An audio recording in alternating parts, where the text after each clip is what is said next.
વિષ્ણુના ચોથા અવતાર ભગવાન નરસિંહની સ્તુતિ કરવામાં આવી છે.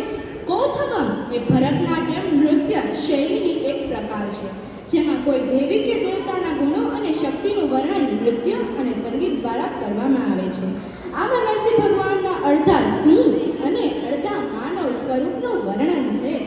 ડાન્સમાં દર્શાવવામાં આવ્યું છે કે કેવી રીતે ભક્ત પ્રહલાદના રક્ષણ માટે ભગવાન સ્તંભમાંથી પ્રકટ થયા અને રાક્ષસ હિરણ્યકશિપુનો વધ કર્યો. ડાન્સમાં દર્શાવવામાં આવ્યું છે કે કેવી રીતે ભક્ત પ્રહલાદના રક્ષણ માટે ભગવાન સ્તંભમાંથી પ્રકટ થયા અને રાક્ષસ હિરણ્યકશિપુનો ઘોંઘાર વધ કર્યો. નૃત્ય દ્વારા તમને સમજાવવામાં આવ્યું છે કે ભગવાન હંમેશા પોતાના ભક્તોની રક્ષા માટે હાજર જ હોય છે. ટૂંકમાં આ ડાન્સમાં ભગવાન નરસિંહની શક્તિ, તેમના પ્રાગટ્યની કથા અને અધર્મ પર ધર્મના વિજયને શાસ્ત્રીય નૃત્યમાં માધ્યમથી ઉજવે છે. તમે આ સુંદર અમારું નૃત્ય હીર અને વૃંદા દ્વારા જોઈ શકો છો. હરે કૃષ્ણ.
पुरुषोत्तमाय